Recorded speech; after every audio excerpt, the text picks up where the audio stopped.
Afternoon, everyone. Welcome to Claude and the Banstas on this Friday afternoon for the transfer daily news update. Obviously, got a special guest with us today, Ken again. How you doing, mate? Hope you're well. I'm okay. Feeling a bit much better. 2 weeks been like in and out, but I'm going to collect some subscriptions, and if the flu jab's available, I'm going to go and have one if it's available still. They sent me so I could have the jab. I'll wait for the COVID-19 jab, but I'm not waiting for the flu jab. I'm having that. Yeah, no, I don't blame you, mate. I don't blame you. I just want to say hello to everyone in the chat. Hope you're well. Got Connor, Sammy, James, another James, Bertrude, Emery's the GOAT, Steve, Alex, Stan. Hope you're all well. Thank you very much for coming over. Right, let's get straight to it. What we do is we'll talk about some transfer news of the incomings, Ken, and then we'll get on to the game last night, mate. Okay, mate. So let's start with this one. Obviously, it's a little bit of a catch-up. We already know the news of this, but let's talk about it. And that is Rob Holding has signed a new deal for Arsenal, Ken. What's your thoughts on that, mate? Well, I think what's happening is that if you sort of rewind back to the start of the season, there was a lot of speculation that he'd be loaned out to Newcastle because Newcastle were desperate for reinforcements. And there was a school of thought that, not so much from Arteta, we now know that from Arteta, but there was a school of thought that the first choice pairing was going to be Saliba and Gabriel as a centre-half with David Luiz and Mari backup. So there wasn't initially room for Holding. But Rob Holding is, in Mikel Arteta's eyes, has played his way back in the team. Arteta thinks he's performed a lot better. Me, myself, I'm not convinced of Holding's quality.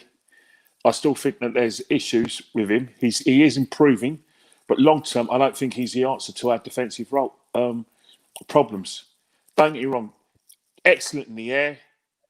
You know, can play well in the back three, especially on the left hand side. He's probably a left hand side centre half than a right hand side centre half. And I still think, although Crystal Palace didn't exploit it too much, I still think that that him and bellerin, that kind of pairing is still a liability. And long term, I don't think that he's a player that we should be keeping hold of. I think we should cash in. I know he's had injuries, but you know that's part of football. But in terms of like what he can offer the football club, I find I'm very lukewarm to Holding. If you look at, someone suggested that Callum Chambers is probably better as a right-sided centre half, and I'm inclined to agree with him. Very inclined to agree with him, and plus he can play right back as well and right wing back. So maybe he was probably a better option. But then again, Callum's been injured as well. But I'm very lukewarm. In fact, I'm against Rob Holding being retained. I don't think he's good enough for the football club. Well, interesting. For me, I quite like Holding, to be honest. I think if you put a good defender next to him, like a Mari, like you've seen, or a Gabriel, he seems to up his game. He can just concentrate on doing his job and not having to compensate for the donkey that's been next to him. Let's be honest, because there's been donkeys next to him.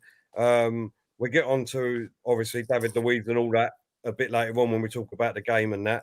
But when you put him next to a donkey, for me, he's got to concentrate on doing two jobs instead of his own job. With Mustafi, all that. So I think that's what the problem's been. If you get a good defender next to him, I think he will be a good defender, a good player for Arsenal. Not our main defender. Don't get me wrong. I don't want him as our main defender. Gabriel obviously is going to be our main defender. If we go out and get another defender, or Saliba comes back at the end of the season, then obviously them two will be my main pairing. I think he will be a great addition to come in if there's any injuries. I think he will do the job. So for me, and like I said yesterday, Ken, for me, he's the best of a bad bunch that we've got at the moment. Take away the Gabriel, if you know what I mean. For me, Chambers, David Luiz, Socrates, Mustafi, all can go well ahead of Holding for me. I hear what you're saying, but in terms of like David Luiz, we're going to discuss it later anyway. I still think David Luiz gives us more, and as a defender, because I think from an offensive part of the game, especially where we cry out for creativity, there is a long pass option which David Luiz does to perfection, and that's one of the reasons why I'm more inclined to give David Luiz more time than I would probably other defenders, because I think he gives us that bit extra. No. Listen, no, I appreciate your opinion. Look, as I said, I'm not saying that he's the world's best defender in the world. Do you know what I mean? I'm just saying, for me personally, I think that he will do a good job, but he's not going to be the main pairing that I want. No, not at all, not at all. No, I think what's happening, if Mikel is happy with his form and says, "Oh yeah, he's my first choice," then I disagree with that. But if Mikel's to say to me, "Oh yeah, but we need some good squad players and blah blah," and he's auxiliary to any of our first choice, then I can understand that up to a point. But in terms of like good backup, I think him getting his new contract is probably amplifies where we are at the moment as a football club in terms, and as a team, in terms of where we are and who we can recruit. I suppose if you want me to put it in layman's terms, let's just say he's right now. He'll do for now, if you don't mind me saying so. No. As I said, I appreciate your comment. Right, let's move on then, Ken, to the next one, which is obviously a rumour now of incomings, and that is this player here from Norwich, Bendera. Is that how you say his name? Wendia, Argentine. Buendia. Yeah, he had a very good season last season. Like, believe it or not, like there's certain clubs that when they play in the Premiership, you know that they're going to get relegated, but there are going to be a few standout players. You know, there's players like him, Cantwell, Pookie before he lost a bit of form. They're all kind of standout players to me, and even their goalkeeper as well, Tim Krul. But in terms of what we need, for me, he is the criteria and the prototype of the player that Arsenal Football Club should be looking at, in terms of the fact that we're crying out for creativity, absolutely crying out for creativity. He's right under our nose. He's proved he can do it on the big stage with the Premiership, and he's still maintaining his form from in the Championship. But, you know, Norwich ain't stupid. They know how much we need a creative player, and they're going to want money reinforcements for their own players. They're going to name their price. But for me, that is a player that I wouldn't turn my nose up at, because I know for a fact that there is no reason why he's going to take longer to settle than someone from abroad. He's been playing our game for a long time to understand the pace of our game and the sort of frenetic nature of which is a Premiership football. So I wouldn't be against Arsenal looking at him and having a go at him. Obviously, the problem you are going to have is that a lot of our fans want the big names, Hollywood names that we've never heard of, that people will swear blind they've been watching for 3 or 4 years, when really they have probably seen a few YouTube reels. This guy, we actually see him week in, week out in a not so much the Premiership now, but in the Championship as well. He is still opening doors. He's still got a lot of quality that we should be looking at. And I still think that we should be looking at homegrown players. I still believe that. No, I totally agree with you in most of the things you said there. Look, he's a great creative player. He had a great season with Norwich in the Premiership. Let's be real, one before they went down. He's doing well at the moment in the Championship. Like you said, he will hit the ground running if he comes to us, because he's already played in the Premiership. He knows the pace of the game. I think it'd be a great addition. And look, you know what I mean? We were talking about it yesterday, Ken. When was the last time that Arsenal even went out and got that big name player that we actually need, that's on top of his game, if you know what I mean? We haven't done that for years. Let's be real about it. 100%. And I think that's why we got to look at Bendera. Got to be. Yeah. I'm not saying that we need to forsake players like aouar and Brent. I fully understand that, but my view is, how long is it going to take you to settle into this league? You only have to look. Yeah. You only have to look. Go over to the London Borough of Hammersmith to see how long. See that Werner's struggling at Chelsea because You know, English game, he's saying it's too frenetic for him. We also got Havertz. Obviously, he's had COVID, but he's still taking his time to acclimatise. You know, Ziyech is, you know, he's probably acclimatised a lot quicker than these guys. But, you know, we're at a stage at the football club where we need instant success. We need to hit the ground running, and we need players who can hit the ground running. We don't want to say, oh, yeah, give them back 5 or 6 months. Fully respect that, but we haven't got 5 or 6 months. The situation is desperate. We need to accelerate our progress like yesterday. So I want players who can just come in and do the job. No, look, I totally agree with you again. At the end of the day, exactly what you just said, Ken. We need players that's going to hit the ground running and that's going to perform straight away. We can't wait around for someone like a Pepe again that's going to take time to adjust. And if he will adjust, we don't know if he will. Look, sometimes these things just happen. You know what I mean? You're going to get this. It ain't just Arsenal it happens to. It's every football club. You know? Every football. It's abroad as well. You have to look at, you know, certain players have gone to Barcelona. Griezmann, you know, you can't say that he's been a qualified success at Barcelona. Also, Eden Hazard was a genius when he played at Lille and at Chelsea. But, you know, Real Madrid, he's had injuries, but he's still taking his time. You know what I mean? It happens in all levels of football in every league. Exactly, mate. Exactly right. So that's why we need to get some of these players. I mean, look, obviously we would love Arsenal to go out and get someone like Grealish or McGinn next to him, you know, these sort of players. You know, but these are going to cost a lot of money. And I say get them. I say get them. What I know people talk about costs. I know Arsene Wenger's a massive proponent of the fact that, oh yeah, these guys cost a lot of money. And I get that. I respect that. But why not go and get them? If it's okay for Liverpool to buy these players, and it's okay for Manchester City and United and Chelsea to get these players who are up and coming, why not Arsenal?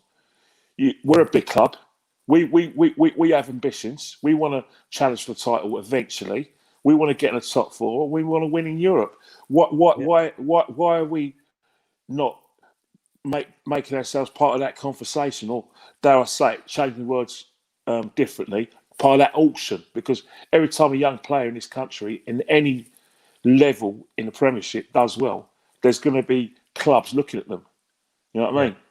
Because you know, and you know, we and so what if you know, Aston Villa or Norwich want to name their price? You know, we're in a situation now pre-COVID where clubs can give the big clubs a finger now. You know, for instance, Aston Villa can give Man United, Man City the finger if anyone wants to go for Grealish, because they don't need to sell pre-COVID. And hopefully when crowds come back and we start going on those pre-season tours, which are very lucrative, everyone can say, as I said before, it's 2 things up to you. We're not going to sell. We're going to sell when it's right for us. And that's how football should be. We should have a level playing field. But it doesn't mean we can't bid and offer silly money anyway. We're Arsenal.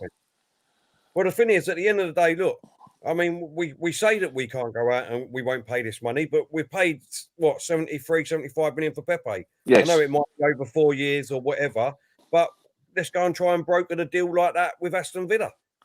Well, that's the thing. You know, Arsenal have to be prepared to meet clubs' valuations, because it's even in Europe now where they're assuming that these players are going to be a lot cheaper than the British homegrown players are going to be cheaper. But even then, name your price. We've got a player in Partey where, you know, like Atletico Madrid weren't budging.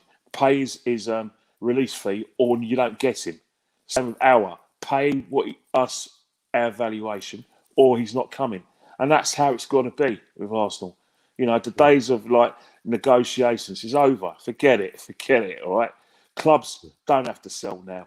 There's too much money coming in from advertising, European competition, and obviously the TV deals where they can just say, "So what? Ain't." You know what I mean?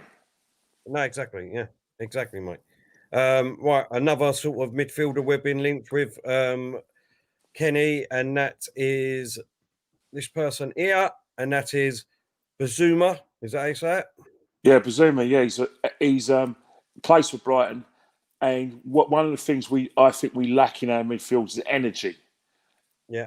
Energy, tactical intelligence, and the ability, like I said, to help out a defence where, the last ditch tackle by the midfielder running that run that a forward-thinking midfielder is making, that sometimes a defender can lose because he's too worried about his forwards. Somebody can clean up, tackle, and just give us that energy. Yeah. Because, everyone says, oh, Partey's the answer. But, yeah, you can still have Partey, but I want energy next to him. Yeah. And I think that Bissouma is definitely going to give him that. Yes, there's a few cobwebs. He is got Xhaka-esque personality in terms that he could be a bit of a hothead, blah, blah. But I think that he's another player, again, who our rivals are looking at because he gives us that energy, the tactical intelligence, the ability to smell danger, and the ability to cover a lot of ground. And I think that's where, if we're not getting players like Ndidi, then someone like Bissouma is definitely going to do. And as I said earlier in the piece, we're not the only clubs that are going to be in for this player. I'm sure Spurs will be interested. I'm sure the Manchester clubs will be interested, and I'm sure Liverpool will be interested in that as well, because they're going to want to improve as well. No, you're totally right again. And again, he's obviously played in the Premiership, so he knows the pace already. And I can't emphasise enough how much we need that straight away. We need a player that's going to hit them. You know what I mean? Someone that comes from abroad, either aouar or any other players that come from foreign teams. They're going to need time to adjust. It's very rare that you get a player that comes from abroad that hits the ground running, Ken. I think, just to add on to your point as well, is that normally when you get these players from abroad, when they take time to adjust, in layman's terms, you're actually carrying them for a few games. You're actually nursing them through games because like they're trying to sort of acclimatise, get their feet, learn their trade. Because when you come to a different league, you have to relearn your trade, because you've got to learn the tactics of the league. What's required. It's helter-skelter to get up to the pace of the game. So in that respect, you carry players. Unfortunately, where we are with Arsenal in terms of our desperation to get to the top table, which is the Champions League, and not just the Champions League, but challenging for titles as well, we can't afford to carry players. Yeah, and that's why we do have to look at players from the domestic scene and say, right, they know how blah blah. Obviously, there's a few cobwebs, so you learn how Arsenal play, but they can bring something and learn the Spurs. Plus, they'll know the opposition we're playing against as well. Yeah, you know what I mean? No, exactly. You're totally right, mate. You're totally right. And I mean, look, they're the two main targets we've got at the moment that are feasible. I think, Kenny. Obviously, we've been linked with aouar for a while now, but I don't think there's anything in that until the summer, maybe. Well, they're top of their table, aren't they, Leon? Leon on top of their table. They are going for the Champions League. They are going to be in the Champions League, all intents and purposes. They may win the league as well. I'm sure Pochettino, who's now the Paris Saint-Germain new coach, is going to have something to say about that. By the way, he's won his first trophy ever yesterday, a couple of days ago in the French Cup. But again, all intents and purposes, he's going to get the stage that he desires. Because obviously, they're not in Europe this season, but they're in the Champions League semi-finals. They gave a great account of themselves. Bodied Man City, and everyone could see what they were going to do, because they just went on the counter-attack and just let Man City, attack like pork chops, and went boom, boom, let's go and win the game. So he's getting that stage next season. Yeah. So there's incentives for him to stay. The only thing that's going to, turn his head is the salary, which we can offer. Yeah. Well, obviously, like we said yesterday, the transfer news is obviously it's going in all the right directions of Ozil leaving our club in this transfer window.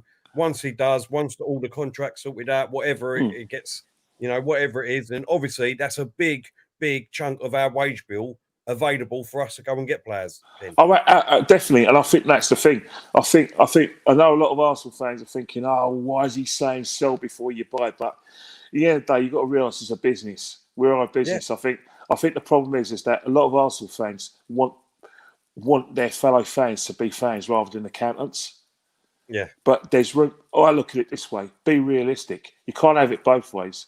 You can't want to throw money like it's confetti, and then when the club's in financial problems, you blame everyone, including the owner and the players and greedy players. When you've asked for these expenditures to go out and play us, so you can't have it both ways. You should.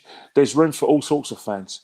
Fans who want to shout and scream, want to throw punches, mentally that is, and fans who just want to be tacticians, want to be pundits, and want to be accountants. We're all got the same blood. Only that our personalities are different. Yeah. Look, for me, it's just I just don't think people take in consideration of the actual situation that we are in as a football club. Oh, of course not. Of course not. That's the problem. You know what I mean? Obviously, there's a lot of fans out there that just want success straight away, which I understand. Cool. Definitely. I'm one of them. I get you. Exactly. Yeah, what fan doesn't want that? Do you know what I mean? But at the end of the day, yes, we need to get rid of Deadwood, but don't forget, we still need a squad at the moment. Yes, we. Oh yeah, definitely. It just go on, mate. Sorry, go on. No, but you understand right. You understand right. Every squad needs that. We're going to get to this, but there's going to be a time when our star players are not going to be able to play every game because you don't want them to get in the red zone, and a couple of our players probably got in the red zone yesterday. And if you look further in the northwest for Manchester United, I see that there's. I'm sure Solskjaer wants to rest Fernandes, but he's not going to rest Fernandes at the moment because he knows that Fernandes is like his go-to man, and he's getting the best out of players like Pogba. He doesn't want playing like Pogba to get lazy again. Fernandes puts Fernandes and him together. He invigorates Pogba, and Pogba's thinking, right, I'm playing in a fantastic team again. I'm ready to go now. We move, and that's where managers have to be psychologists as well as physiotherapists. Exactly. Well, we're going down a bit more of that when we talk about the game afterwards and things like that. We've got Lee Chappie in the chat again. How you doing, mate? Hope you're well. He's saying he's 300 subs away from being the biggest Leicester fan channel on YouTube at present. So sorry, Lee, you're the only Leicester fan channel, mate. So everyone, please, if you could do us a favour, go over, just give him a follow. Much appreciated. He's a really good bloke. He's helped us out loads getting our YouTube up and running with the backgrounds and all things like that. So we owe him. So if you don't mind, go over and give him a follow. Don't forget, everyone, please go over and like our new Facebook page and all, and like and share it. Get the word out there and help us grow, please. Right, moving on just slightly, Ken, and that is the news of a new football head of football operations, and that is Mr. Richard Garlick. Yeah, definitely. We've as I sort of alluded to yesterday, whose family has left the football club. He still needs to be replaced. We still need a head of footballing operations, and that's where we've lagged behind. We want someone who's got a hard-nosed exterior, who's gonna do a good job in player contracts. He's definitely going to prevent us from the situation where players could just run their contracts down. No renegotiations. Just let it run down, and then at the 11th hour, we're scrambling around to either pay them off to get rid of them, or we're scrambling around to give them improved deals. We should be monitoring that situation season after season. If a player's improved, blah, blah, let's give you an improved contract, blah, blah, sign this, blah, blah. And if he doesn't, fine, then we have to look to at a certain situation, if he's still not signed his contract, to put him on the transfer list. That's what we need. That's what we need to look at.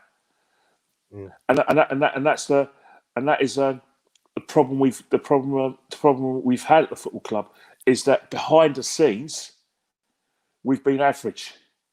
Yeah. And now that is a symptom of maybe, in my opinion, with complacency. We thought Arsene Wenger was going to be forever, and we never prepared after Arsene.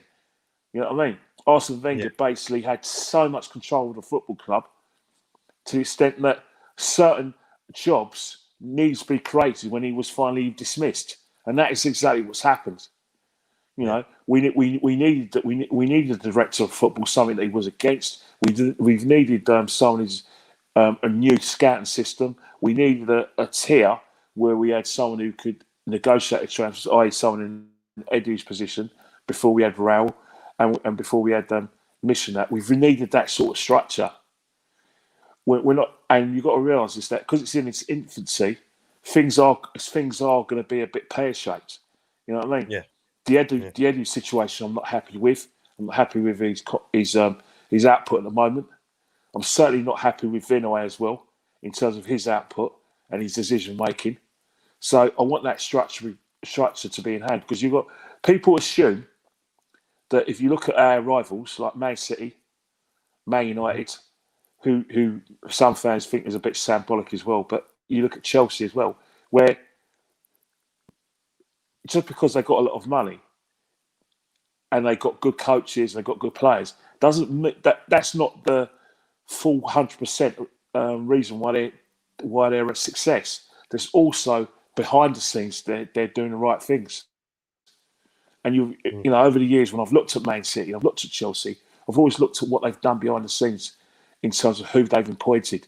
They've always appointed the top man in their jobs. And I want Arsenal to be like that. We're not going to be able to compete at a level that we should be if we're not strong behind the scenes, and if we don't, you know, like I said, have footballing people with the knowledge and the contacts. Therefore, we won't be able to get top players and top managers. Until then, we're going to struggle. We're going to struggle because I'm not. Obviously, you know, the barometer for success is going to be what you do on a football pitch in terms of like win, lose or draw, whatever points you get. But if everything's excellent behind the scenes, then on the pitch you shouldn't have any worries, because there's a support network to ensure that the manager and the players all have the tools to challenge for the big trophies, and that's what we need at the football club. We can't just do it topsy-turvy. Everything has to be in place. Yeah. I'm just going to read out a little bit of this, because obviously for people that don't know who he is, I didn't really know a lot about him, but reading this, it looked quite good. But just breaking away just slightly, breaking news is that Wayne Rooney has been appointed Derby manager. He's actually got the job permanently.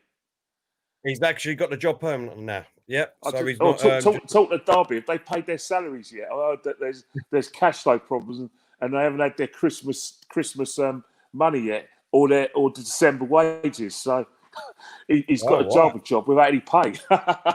No, I think there's been a takeover at the football club, and they're waiting for the takeover to go through, because I don't know whether they froze their assets or something, but I'm sure there's another reason why those players ain't getting paid.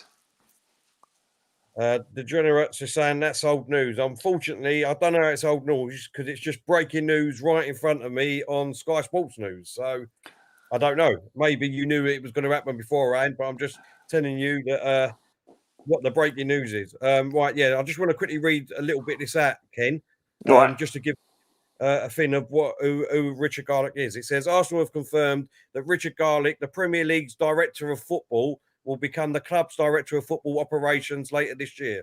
Garlick will join Arsenal executive team and add expertise to a group that has been light in numbers during recent months. Working alongside the technical director, Edu, manager Arteta, and academy manager Mertesacker, he will oversee football operations in the first team and academy, as well as players' contract management and relationship with football governing bodies.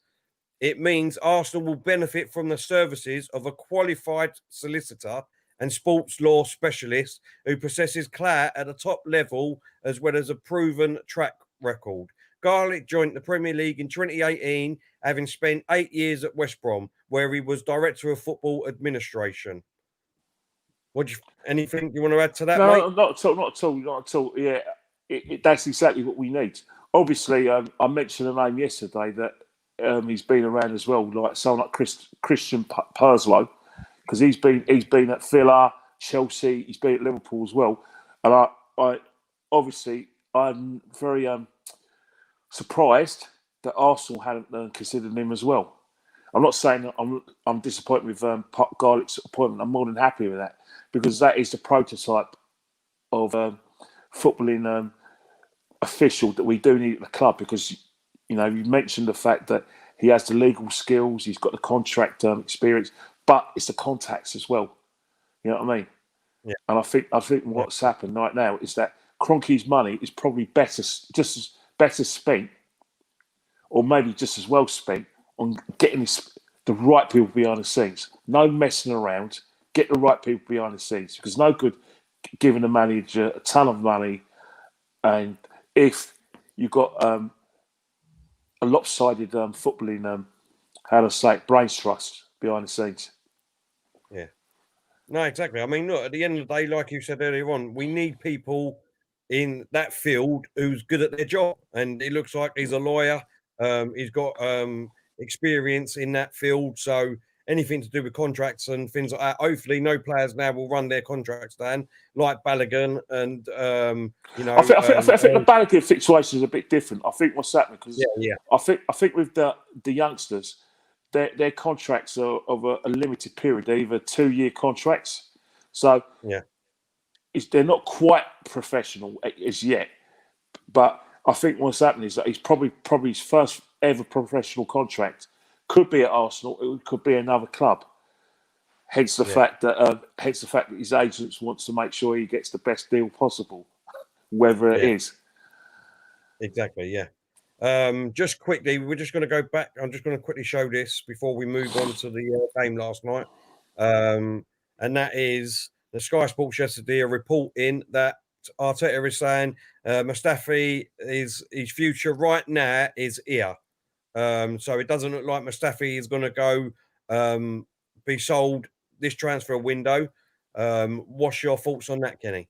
Well, if you translate that from Martian into proper English, and it could be any English you want, Cockney English, the Queen's English, or broken English. It means Mustafi saying, "I refuse to leave and go on loan anywhere or go to another club until my contract is run down, or unless you pay me the rest of my contract."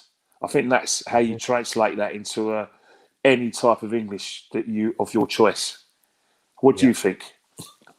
Yeah, no, I thought this anyway. Do you know what I mean? This is why I kept saying, come the end of the season, once all these players' contracts are up, they won't get it again. You know what I mean? They won't get the contract. We'll just have to let them go on the free. At the end of the day, if we ain't going to pay their contracts up, because at the end of the day, this is a job. Don't forget, as much as we love Arsenal, do you know what I mean? As much as we all love Arsenal, and which we do, this is a job. And these people have obviously got a contract. Like when we go to our job, people can't just sack you nowadays. Do you know what I mean? If they want to sack you, they've got to pay you up and things like that. So if Arsenal get rid of him, which obviously most of us want him to go and get rid of him, just pay him up. But by the same token, Ken, we can't just pay everybody's up and get rid of them all, because then we ain't gonna have no money to do anything anyway. And that's the thing. Arsenal's always had that situation where they've put themselves in that sort of position where you only have to look at the Alexis Sanchez situation. It was always a hunch of mine, not so much of yours, that 2 years into the last 2 years of Alexis Sanchez's contract, it was highly unlikely that he was going to be satisfied for where we are. He's going to want a challenge for the league eventually, and probably have a chance of winning the Champions League.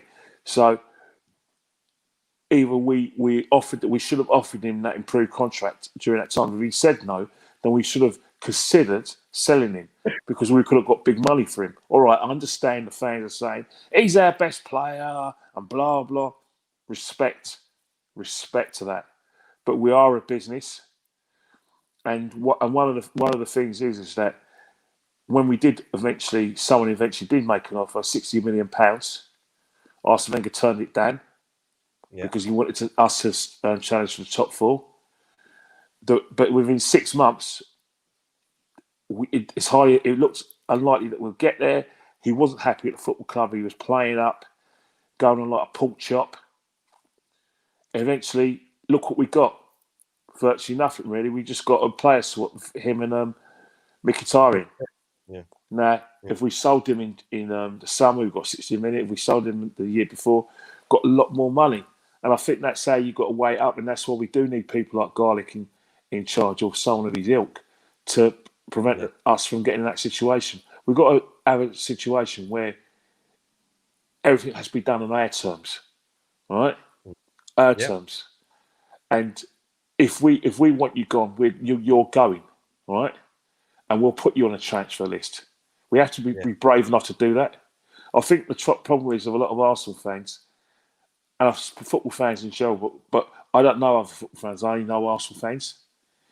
They think that if someone's good at football and they're a star player, then they're God. And they're nice people. And regardless of whether it hurts the football club or not, those players have to come first. You know what I mean? Like, for instance, you can't analyse their performances forensically because you're out of order. How dare you say anything bad about those players after what they've done for the club? We have a player that we're looking to get rid of now. We've got a player who's re-signed his contract where he's having a crisis of confidence, but we're not allowed to analyse his performances because he's a big name. And I think that's the same situation we're having now, where players where we can get big money for to help the club in terms of our budget in order to improve the squad. You're not allowed to consider those players' time at the football club, which is a shame because the club always has to come first. And it's not as if we've been winning leagues and winning European Cups or challenge for a title. We've just been average mid-table Arsenal. Why not cash in? No, I understand where you're coming from there, mate. I really do. Right, that's the transfer news of incomings for today. Right, let's get on to the game last night, Ken. Arsenal 0, Crystal Palace 0. What was your thoughts? Rewind to our preview yesterday. Yeah. And if you rewind to our preview yesterday, everything we talked about happened in a football match. We knew that we knew that Crystal Palace were going to give prominent roles to Eze and Sahar. We knew that Townsend was going to play.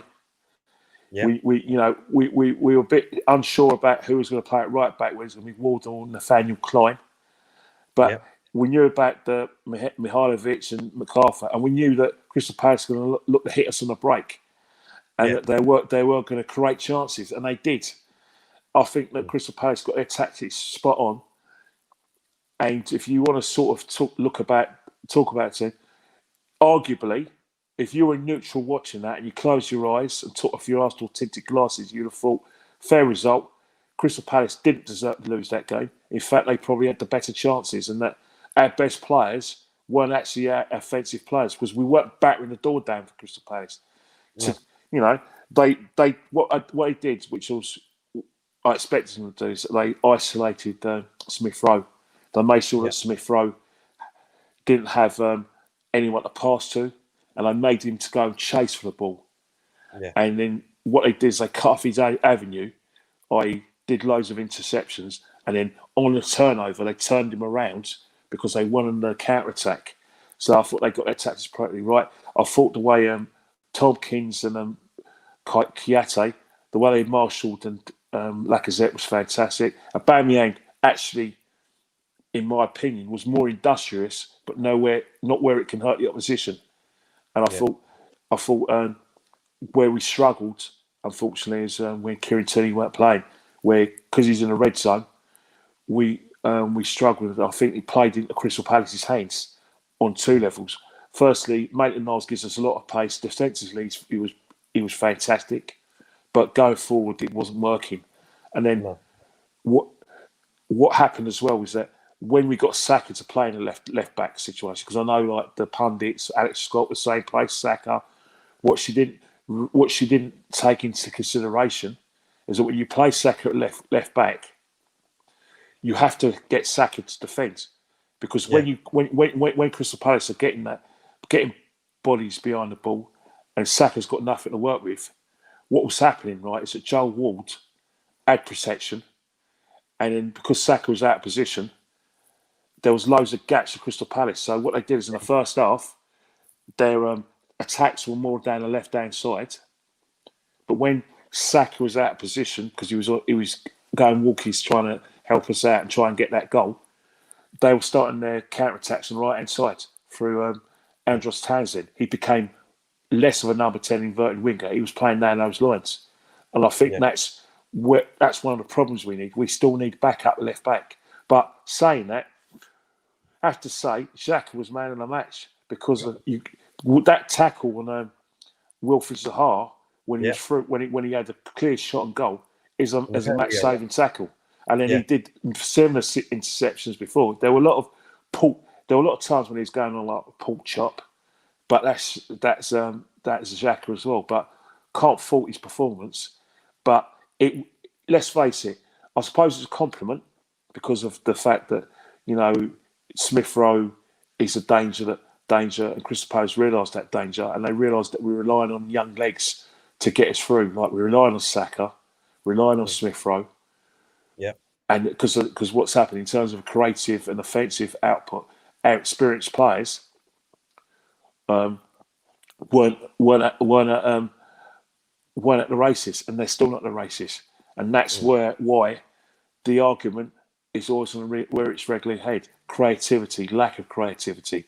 Let's get a new creative player, and obviously, you know, the Ozil argument is going to be argued about. There's still a few people saying footballing reasons, arguing for him. There's people going on the mainstream media saying, "Oh, but you've got to play him if he's still in the squad." Yeah. But you know, I think the way forward is to buy, because you can't rely on a kid like Smith Rowe. Doesn't matter whether he's having 20 good games. The fact of the matter is that he's still up and coming, and he is. Yeah. You know, you want success right now, and you want experience and genuine guaranteed quality. He's going to lose form, Smith Rowe. There's going to be a lot of games now for up until the rest of the season where Smith Rowe is going to be a marked man. Yeah. No, look, I mean, I totally agree with most of the things you said there, Ken, to be honest. But look, I mean, I've seen a few comments saying that TNE is one player shouldn't make a team. And no, he shouldn't do. But it just goes to show that how weak our squad is. This is my big thing that I've been saying for ages, Ken, right? And this is why I can't understand why most Arsenal fans think that we should be we can get top four easy with the team. I think the reason why is because you see players like aubameyang, who's quality. You see a £72 million like Pepe. Yeah. And like I said, then you look at it on paper with the quality we do have. Exactly. And you look at the Aubameyang's in his third full season at the football club, and you expect better. Yeah. You expect better. You look at how we played in the cup competitions, and how we started the season, our first game against Fulham, and you expect better. You demand better because you know you think that Mikel Arteta's cracked it.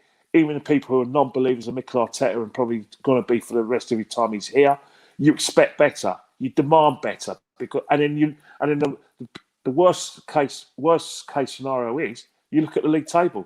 You look at the fact that everyone's beating each other. Yeah. And you think, hang on here, there's a vacancy for us, or as Australians and New Zealanders say, there's a spot up there in the top four for us. Why aren't we asking questions? All right, we might not be the answer, but we should be part of the conversation. And that's where the frustration, anger, if you like, is coming, because we should be getting better. Yes, we know we're average, borderline crap, But there's a lot of teams that are of the same level of us who are pushing on, and we're not. Look, the thing is for me is that let's be real. I keep saying it, let's be real. There's half of this team that is still from the Wenger days, right? They didn't do it for Wenger. They didn't do it for Wenger. They didn't do it for Emery. Didn't do it for Freddie. Yes, they've picked themselves up a little bit in a few games for Arteta, but when the going gets tough, these players revert back to type, and that type is unfortunately for our experienced players is that they're just not good enough. We know that. We know that. But the thing is, a problem a lot of people like myself have regarding Mikel, not so much him because we don't know him, but it's the praise that Mikel got, where everyone thought he was like the patron saint of coaches. He was like one of the 12 disciples. You know that not everyone can. Not everyone, and I'm not saying you, but if you go on social media and you speak, you go on certain programs, certain people should know money. You should know better. They're saying, "Oh, Mikel Arteta's done in 3 games, which Emery couldn't do in the 18 months," which is pure fantasy. They're making them out like that because players were doing the basics. You've been watching football for a long time. You know that players, respond to a new manager and try to impress him. I mean, David Luiz after the Man United game, Arteta was only there for about 3 games, and he's going on like a pork chop and saying, "Oh, we're a different side now. As if to say we had a proper coach," which is first class rubbish, really. But people bought into that because he bought into that, even though the results were average. And then when the FA Cup run coming, people who are Arteta supporters expected. I'm not saying you have, but they expected us to challenge. Yeah. It was like, "Oh, we're as good as Liverpool. We can beat Liverpool and Man City. We've unlocked the door now." And since Mikel's left Man City, they can't defend no more. Look at the goals they're conceding. They look pretty tight to me at the moment. But it was all those sort of conjecture and comments we were getting. And it was like, if anyone so much as asked any questions, they were bullied and threatened with all sorts of threats if you said anything to Arteta. And then when we've gone through our trough, it was like, "Oh, they've gone from we're going to challenge. He is like Coach Lampard off the field, and he's this and that. To, it's going to take time. You got to be patient. I'm still going to back him. Blah blah. Oh, you guys are out of order. How dare you guys say you want to sack him? He's only been here 5 minutes. Oh, blah blah blah." The goalposts move a lot. Yeah, you know what I mean. And you could see that last night, Ken. You could see that last night on that. I know what you're about. You're saying the goalposts on that dreaded platform, right? Let's be honest. On that dreaded platform last night, straight after that game. Look, let's be real, right? The game was boring. It weren't what we all expected. I said 3-2. I said 3-2. I said 3-2. I said 3-1, but let's be honest. We thought Tierney was going to be playing. Mari was going to be playing. You know what I mean? We anticipated Partey maybe coming in. So obviously, I still kept my score because obviously, what I said 3-1 earlier on. But looking at the team last night, obviously it was totally different. Without Tierney, you go down a little bit already without him as your left back. You know what I mean? He's fantastic. Let's be real. Do you know what I mean? But going back to on that platform last night. Straight after, you know what I mean? You would have thought we would have lost 9-0. Let's be real. You would have thought we would have lost 9-0. Everyone that was saying, "Oh, look, we've won 4 games," like you just said, we've won 4 games. We're going to be in the top 4 now. We're going to be challenging. Yeah, but tell. I wasn't talking about like the 4 games and the mini revival from Chelsea. I was talking about the start of the season, the expectations, where people who were firmly behind Mikel generally thought, "Whoa, look what we got here. We're going to do this and that." And that was never the case. I was never a believer of that because I still thought a lot of teams were stronger than us. But in terms of the problems I had with Mikel was the fact that he had a one-track mind. He seemed fixated on a back three.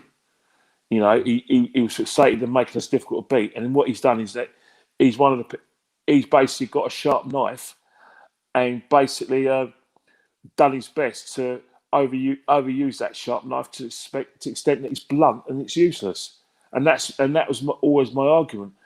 I generally, there's no secret. I want a more experienced man at the job, and I'm not a fan of Mikel's methods. However, the problem we got is that people who are behind Mikel, they're moving the goalposts. Obviously, you could say that people like myself and people who want Mikel to be replaced are doing the same thing, that we've managed to be silenced by our good results. And now we've had one draw. We're thinking, well, we told you so. So it goes, there are both sides of the argument. The fact of the matter is that expectations, regardless of whether we're a crack team, as you say, and that we need desperate reinforcers, the fact the table won't lie in May. And regardless of whether, and the problem is that if Mikel Arteta falls well short of expectations, there has to be questions about his job. That's because the simple reason is that, how we're saying 8th is not acceptable. So if 8th is not acceptable last season, we don't want a situation where people want to say 8th is acceptable this season because we had a bit of a trough during November and December, and we've made a remarkable turnaround. That's still not good enough, 8th. That's still going to make people like myself think, hang on, we got the wrong man. We've given him 2 chances. We give him a season and a half, but I'll say 2 seasons. But you're going to argue differently, and this is the best he's come up with. That's just hypothetical at the moment, though, Kenny. Of course, it's hypothetical. We've still got about like 20 games left. But exactly. Moving forward, obviously, because we're in a sort of indifferent circle, we've got to look at one game at a time. But if we look at our crystal ball, we have to find a way to get in that top 4. We have to. For me, I think that's look. The way this season's going, right? The way this season's going, everyone's beating everyone. No one's shining. Let's be honest. No one's shining whatsoever. You know what I mean? You at the moment, I don't think anyone's been on. But it doesn't mean the league's crap. I think the reason why the reason why everyone's shining is because teams have got stronger. Yeah, exactly. Aston Villa are strong. Leicester have been strong for 3 years, 2 years. Leicester have been strong. Spurs have always been strong for a few years, but the common denominator is that teams have been catching up with the big boys to the extent that there isn't much of a gap between any of the teams. Like, if you ask me beginning of the season, there's a massive gap between Liverpool, Man City, and then a gap down to Man City, and then the massive gap after Man City. Well, Man United's form has kind of belied that. And then you see Leicester, and you see Southampton cracking skulls. And Aston Villa, very consistent, but when they're on their game, they can play. So, that's why I get frustrated when I see Arsenal's performance. I think, hang on here, there's a spot here for us if we just, get our... I mean, you're everyone, all of us, even me. I'm absolutely disappointed. We could have been, at the same points as Chelsea today. Do you know what I mean? If we went out and got that goal, but let's be real. Crystal Palace played defensively fantastic yesterday, and offensively they played well as well. Let's not forget they came a lot closer to scoring than we did. Yeah, they hit the crossbar. I don't think they've done much else than to hit the crossbar. Not at all. Yeah, but come on, is Jack and it made that tackle and Saka's got a shot in the penalty area, which you rely on your goalkeeper. But that's safe from Benteke. So to be honest, I gave him man of the match yesterday on the live stream, Shaka. Now that's unlike me. You know what I mean? You know how much. I gave him man of the match as well, but you're not allowed to do it because Xhaka's reputation. Yeah, but look, at the end of the day, you got to give credit where credit's due, and I thought he had a good game yesterday. He saved us on a few occasions, to be honest. Same as Leno. Yeah, but it's an indictment of how Crystal Palace was probably the better side that we've given a midfielder the man of the match because he covered a lot of ground defensively. defensively, and we're praising the goalkeeper because he made a couple of he made a worldie save and a good save afterwards. Just shows you how well Crystal Palace played and how they must be, in Croydon right now thinking, bloody hell, we should have won that game. But to be fair, I think we had patches of good play. No, I think that final third, we just couldn't cut it. We were trying to do too many passes. You know what I think happened, right? If you look at where we started the game in the first half and how we started the game in the second half, when our tempo is really quick, even if you've got men behind the ball, it's still going to be difficult to move. It's still going to be difficult for teams to pick up the runners and defence, because what will happen, you'll see a lot of last-ditch defending, which we did see with Crystal Palace when our tempo was at its quickest. When we slow down the tempo, or Crystal Palace weather the storm, it becomes a situation where it becomes easy for Crystal Palace. And then they think, well, you know what? We're playing 4-4-2. Let's have it. Let's have a go and see if they're up for it. Let's exploit that space that Saka left, and let's have a go. You know what I mean? And that's exactly what Crystal Palace did. There's no like I said, doubts that when we ran out of tempo, we became predictable, and we could still be playing the game right now, and we still wouldn't have scored. No, there was no extra time like there was on against Newcastle, where again, if you look at the game on Saturday, same sort of thing, where when we upped the tempo, we looked dangerous. That when we slowed it down, Newcastle had a few instances where they've been a bit more unhappy on it. And guess what? We're playing the same opposition on Monday, where they're going to play the same way, smash and grab. You know what I mean? They probably haven't got Crystal Palace's pace, but they're going to look at the situation and think, right, isolate Smith Rowe, make him go and chase after the ball, and then what we do is that we cut off the supply. And then what we do is that in midfield, let's run at Xhaka, and turn him and see what he could do about it. And then what we do is see if we can exploit Arsenal down that right hand side. Because if Tierney plays, we know that they're going to be solid down the left hand side. So we go down the right hand side, and that's how Newcastle are going to look to come. Then they'll be happy with a point, but Steve Bruce probably needs 3 points. But he's not going to play an adventurous Cavalier style of play. He's just going to do smash and grab. Let's nick a 1-0 and go back to go up to the northeast. That's how Newcastle are going to play. Yeah, but listen, I want to ask you a couple of questions. Quickly. And then what we do is we quickly do the player ratings before we end the stream, mate. But okay.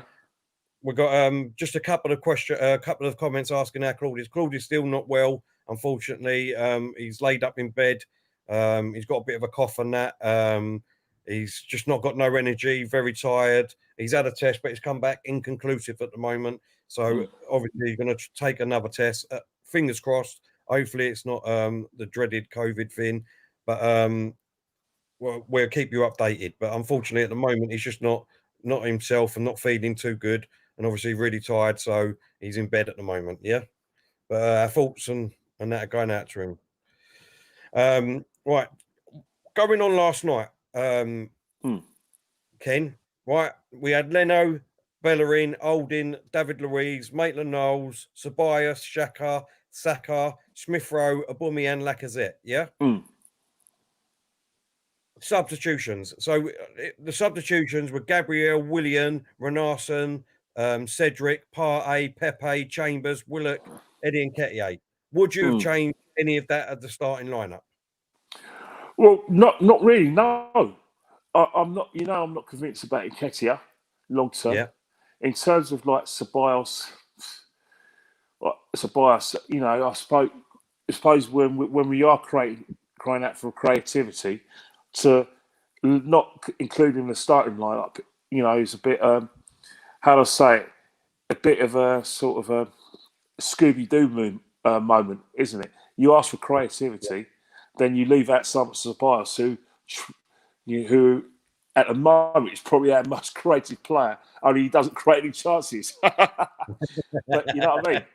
But Yeah. so I think Scooby Doo would be less confused if I was to say that Ceballos shouldn't have started. So what you're actually saying is in effect, really, Arteta got it right with the team. Well, he got it right because of the simple reason is that, if Mari's although I'm not too upset if Mari's not playing, but in terms of if Tierney's in the red zone, knowing his injury history, you can't. Let's face it, you can't play him. You just can't play him because, like I said, it's you've got a duty of care to the player, and so you need to think about long-term season. We can't have a situation where Kieran Tierney's out for a long time, because what will happen is that if he's out and you play Maitland-Niles in there, then immediately you've got to change your tactics, especially when you play better teams. You're not going to have the outlet down the left-hand side in terms from the right back, because he's not left-footed. So again, you're going to make yourself a smash and grab team. Yeah. Without Kieran Tierney, so I do get where his situation was, and obviously Kieran Tierney probably is going to want to play, but I think that you hire physios not just to make sure the players are fit, but also they have to give their opinion. They have to say, "Hang on here, boss, no." Yeah.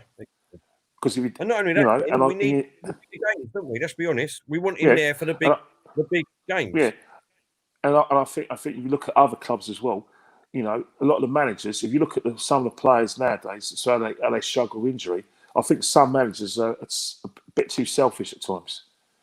Because they're results driven, and they listen to players who just want to be part of it, who want to play every game, who don't think about their health. And the player who gets injured so often realises that, I want to be 100% free. They're the ones that get criticised. But I think that physios need to step in.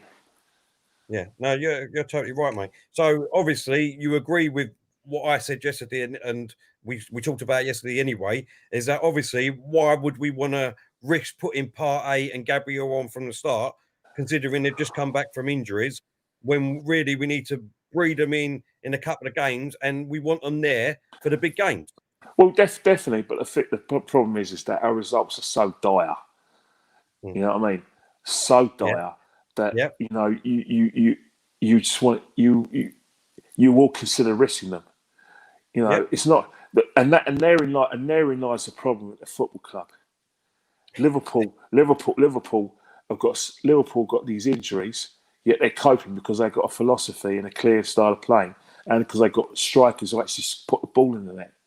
You know what I mean? Well, Man City have got a luxury of a sorry. No, go on, sorry, mate. Yeah, Man City got a luxury of a massive squad where if Mendy gets injured, Shevchenko plays. Vice versa. We don't have that. Exactly.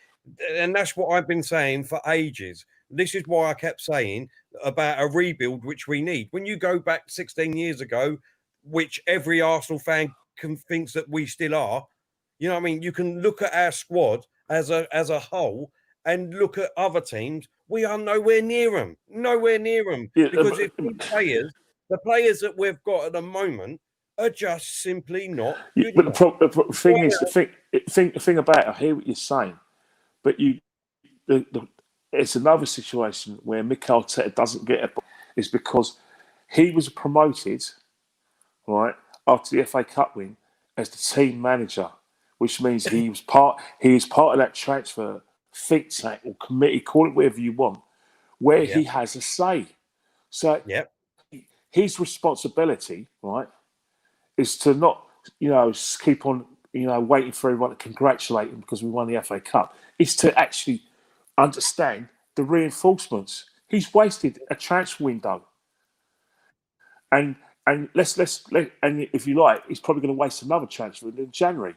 There's been too much concentration on not improving the squad, but there's been more concentration in saying, we don't want this guy in this squad. We left him out of the Europa League squads and Premiership squads. But hang on here, your squad's thin. Yeah. That your job is to improve that squad. All right, and from the 2nd of August, because that's 2nd of August, it should have been operation reinforcement at all levels. I'm not just Arteta, I understand but I'm talking about, and I think he's wasted the transfer window. He's wasted the transfer window already. At the other side of it, Ken, right? And this is what people don't seem to realise. Yes, it's quite. I think people think it's quite easy just to say, right, off you go. We don't want you anymore. We don't want you, so let's just go. But really, we could do that, in my eyes, with about 10 players.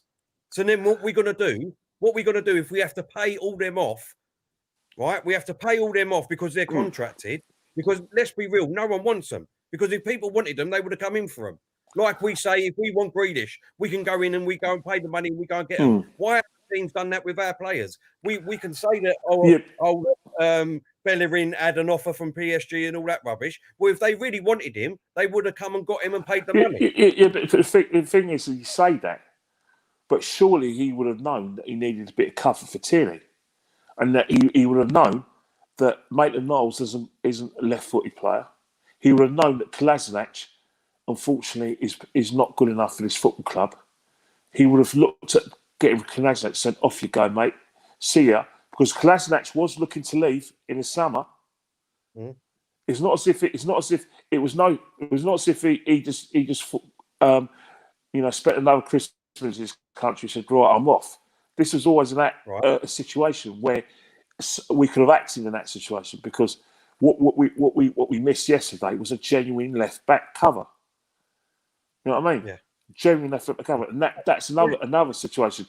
I think the problem we got at Arsenal, right, is there was too much concentration on Partey, and then a bit of creativity with aouar. And I think what people at Arsenal need to do, look at the full picture, look at your squad as a whole. Stop concentrating and getting a big name in and blah, blah, appease the fans. It's a squad game. Just look at your squad. Stop this nonsense. Arteta's guilty of it. Unai got dragged into that nonsense as well. Although he's saying now, after he's left the club, that he wanted reinforcements. And I tend to believe him. And maybe Arteta does. But Arteta had more autonomy and more authority than Unai. Use your authority, Mikel. Use it. Use it. Don't just sit there and wait for something to happen. Make it happen. You're the boss. You know what you want. Make some demands. Or if not, get someone who can help you do that. Get someone who can help you do that, and demand more from your number twos. Demand more for them, and get them and let them talk to you. I understand where you're coming from. I just don't think it's as easy as what people think. Well, it's never easy. It's never easy. It's never easy to tell. Exactly. It's never easy to tell.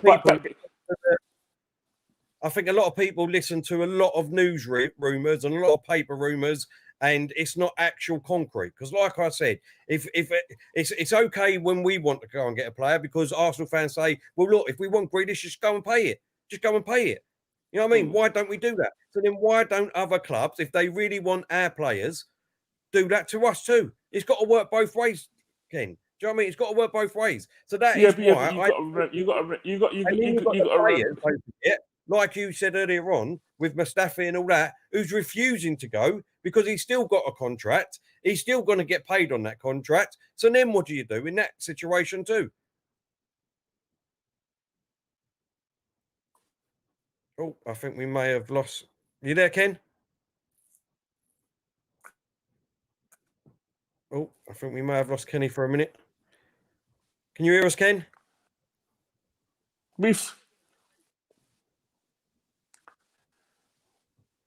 I can't hear you, Ken. Back. Can you hear I'm still there, yeah.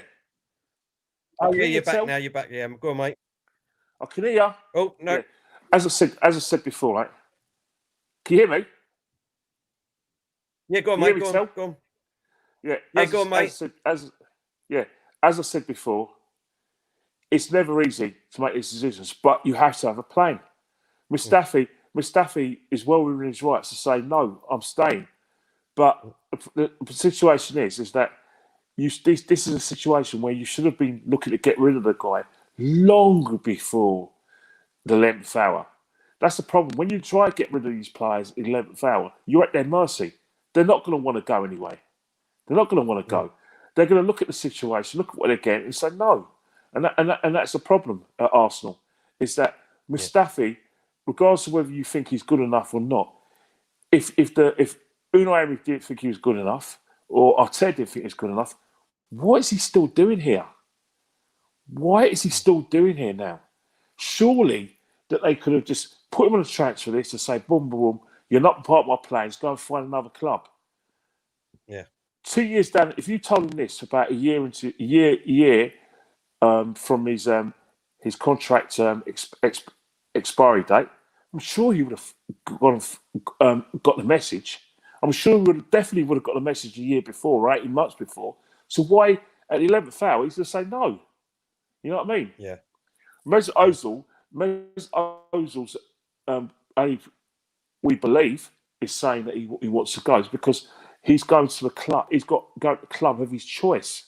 It seems that Fenerbahce is where he wants to, where he may want to go. He's a Fenerbahce fan because of his family. Also, he's got close ties with Turkey and the president of Turkey. Because, as far as concerned, Erdogan does not consider Mesut Ozil to be German. He considers him to be Turkish. I'm sure he'll get his passport back. That's because you got to remember, when he told went to the German Turkish embassy to say he wants to represent Germany at international level, they tore his passport in front of him. That's just they're his words. So I'm sure there'll be some sort of reconciliation with him. But it's the same thing. It's all at the 11th hour, and that's why that's another reason why it's good to get players get footballing people like Garlic in, is so we don't have this sort of situation. You know what I mean? With the Mustafis and other players we don't need or want at the football club, because there's going to be a lot of people we ain't going to want to need, but it still has to be done. This next season has to be Operation Squad Improvement. I don't care who's in charge. Well, I do care who's in charge because I want it to be someone else. But in terms of whoever's in charge, right? I want them to do what they used to do in the 80s. Like, for instance, what George Graham did when he first went to Arsenal. You don't need you, gone. Or what David Pleatwood did when he first went to Tottenham. He looked at Graham Roberts and went, "Nah, you ain't doing for me.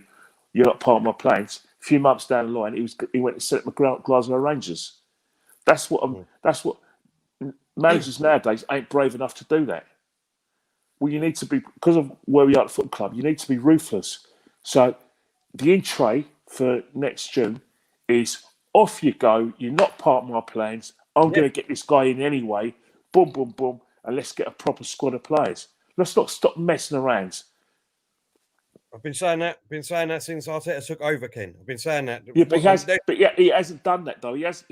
No. What I said was, I can't wait until next season, once most of these players' contracts are up, and then they've gone anyway. They're gone, unless he gives them a new bloody contract. I hope he doesn't.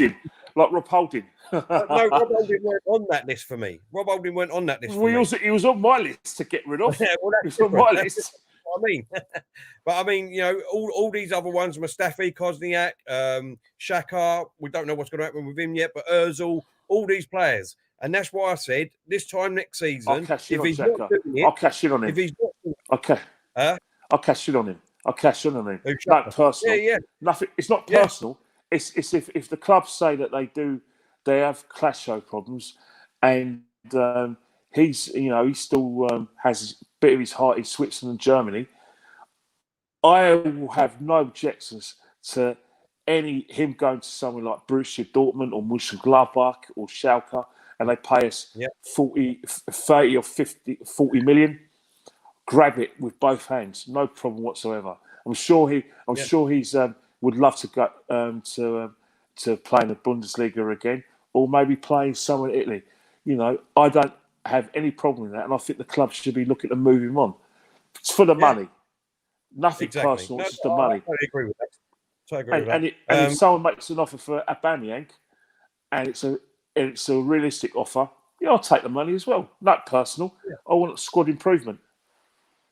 I would now. I mean, obviously, last season when we was coming up, let's be honest, he was. If it weren't for him, we could have been a lot lower again. You know what I mean? That's being real again. If it weren't for aubameyang's goals, we would have been a lot further down than what we was for the last two seasons. It just shows you your sentence shouts.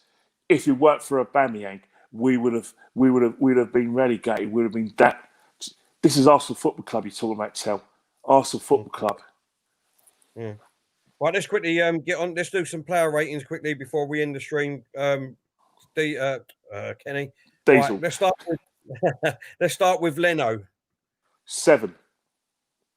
Yeah, I can't disagree with that. I think 7. He made a couple of good, one world class save, and he kept us in the game. So yeah, I go with 7 too, mate. If everyone wants to play along quickly, put the your rating in, and I'll try and put as many up as possible while we're doing it. So we just said Leno, we're going with 7. Stan Kroenke saying 7. Anyone else want to put in there quickly?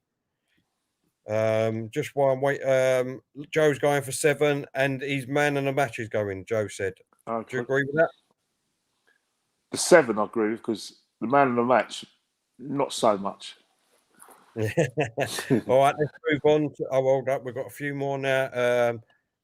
Is that Bella Pippa saying 7, Ray saying 8, Yardman saying 7, Scotty saying 6, Wonderland saying 7,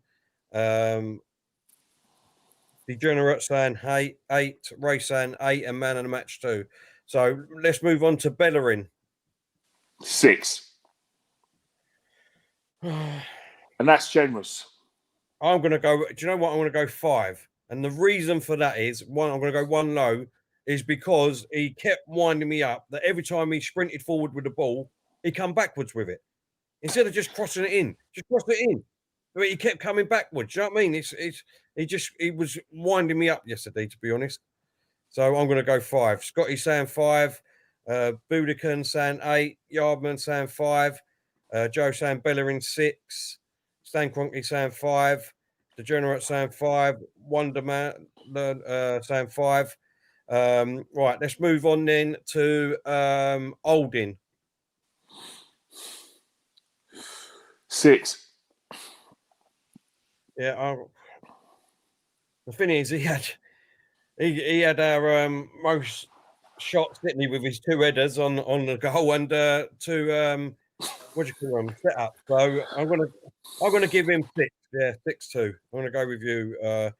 But to be fair, I thought he was solid in defence and all. Really, didn't do much wrong in defence. So 6. Never gave away a penalty.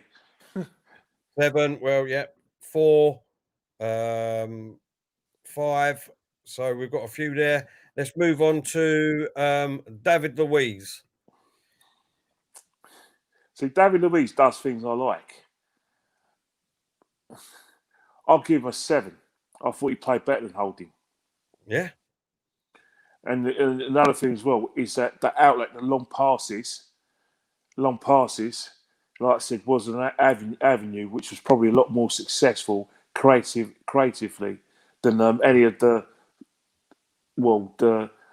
stuff that Saka and Smith Rowe were trying to do. I'm going to give him a 5. To be honest, same as Stan Kroenke. I think he did do a couple of long balls, but there was a lot of times where he held on to it too long. There was 4 players right on the defence line trying to go forward, and he just didn't release the ball, and he was playing side to side. So again, he was winding me up like Bellerin, going side to side. He said, "Just play it, just play it." You know what I mean? What's the worst that can happen? Nothing. So, you know what I mean? Hopefully, someone might get on the end of it and have a shot and score. So, for me, yeah, I'm going to give him a 5. And then we've got Maitland-Niles. 5. Yeah, Sorry, 5. nothing personal, but it wasn't his game. And what's official position either, is it, Ken? Let's be honest. It's not his position. Defensively, he was very difficult. He made it very difficult for Townsend to actually, like I said, body him. In fact, he refused to get bodied by Townsend. But you know, modern defenders, it's all about sort of getting players into offensive areas and then putting crosses in. It just wasn't his day. Mm. And he moving forward, if he wants to be a top class player, he needs to work on that left foot and work on it off in training, because whether he likes it or not, he's not going to be able to cut in and put crosses in with his right foot. It's just not going to happen. You've got to have a left foot if you're going to play in any position in the football field. Yeah. All right. Danny Ceballos. Ineffective. 5. Really ineffective. Don't get you wrong. There are times that when we're off the ball, like I said, he made interceptions and made tackles, but we pick him to create chances, and he just didn't do it. Yeah. No, 5 for me. 5. I'm exactly the same. He made a couple of good passes through, same as David Luiz, long ball through. But apart from that, sideways again, football. So 5 for me. Xhaka. I'm going to give Xhaka an 8. The reason I'm giving him an 8 is because of the interception, the saving tackles on Sahar, which was a certain attempts at goal. There were times when he was off the ball, where he filled in for the positions when Saka went walkies. A lot of tackles he was making, loads of interceptions. He really kept us in the game, because if he wasn't on the part of the Wide Awake club, I think Crystal Palace could have won by a couple of goals. And No, I totally agree with you, mate. Listen, I'm no way am I Xhaka's biggest fan. Who is?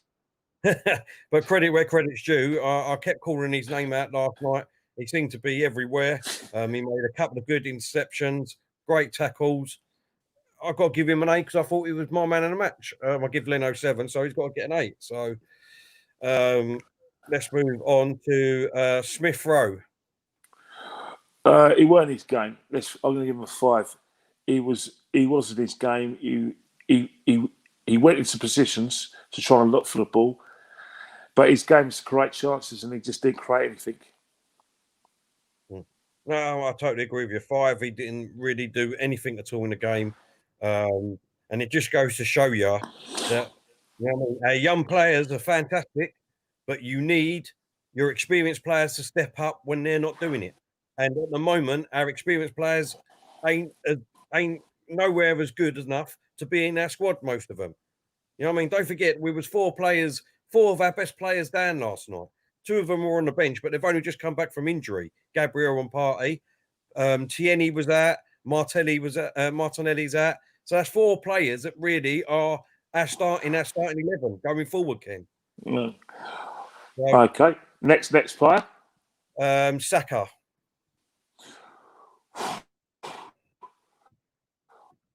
I'm going to give him a 6. I thought he played better when he was on the right hand side. When he was a liability.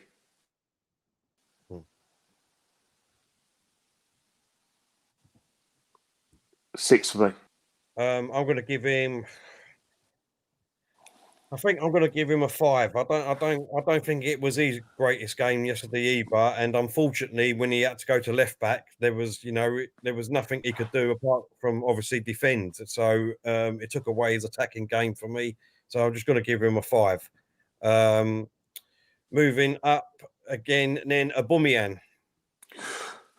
Ineffective, in where he should be. Try to make things happen. Worked a bit hard. I'm going to give him about a 5 as well. But that's not saying he played badly. But where we want him, nothing. It wasn't happening there. For me, I'm going to go with most people have said, and that's a 4. I'm going to give him a 4. I just thought he was ineffective, and you hardly see him in the game really for me. But I don't know. I think maybe once Martinelli's fit, he needs to be on the bench for a couple of games and work his way back into the team. That might do him a favour. That's not going to happen. That's not going to happen, is it? Well, really? Lacazette. Lacazette, mate. No income, no impact whatsoever. 5. No, that's no Crystal Palace marshalling well, but he made no impact. Right, subs. Yeah, I'll go 5-0. Subs was Party coming on. No impact. 5. I can't disagree with you, really. Pepe. Absolutely no output. 4. Waste of time. Waste of time. I'll say 3 for that. I'll say 3 with that waste of time. And Eddie and Tekier. No impact whatsoever. 4. Yeah, I totally agree with you again, mate. Totally agree with you again. Listen, Ken, it's been absolutely a pleasure having you on for the last 2 days doing this. Whenever you're free next week, just let me know and we'll look up again, definitely. Definitely. I'll probably only be free in about a month's time. But you know, there's no harm in doing a show with you or Claude. All right, I'm gonna have to bounce because my battery's dying. No problem, mate. Listen, I really appreciate it. Like I said, just let me know if you're free next week at all. I'll definitely have you back on because it's been brilliant. We've enjoyed it. Thanks, Ken, and I will see you next week. See.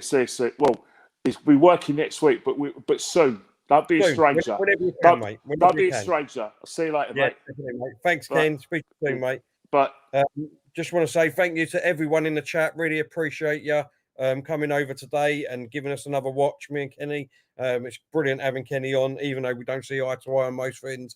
But it's good to have both sides of the coin. You know, it's great debate. It makes great debate. So thank you very much. Really appreciate it. Don't forget, everyone, please go over to our new Facebook page. Like it, share it, and get the word out there so we can help grow the page again. And please like and share all of our content, our videos. Get the word out there on the YouTube and Twitter, Instagram. We will be having a prize giveaway to help us get to 40k a lot quicker, hopefully. We'll be doing it over the weekend. Look out, put the notifications on. We might do a late one tonight, me and Diesel. I don't know yet. We'll see. We'll probably do the Chelsea-Fulham game tomorrow, live watch-along. Obviously, the big game on Sunday, Man United, Liverpool, and then the other massive game on Monday night, Arsenal-Newcastle. But until then, thank you very much. Really appreciate it. And see you all soon. Stay safe.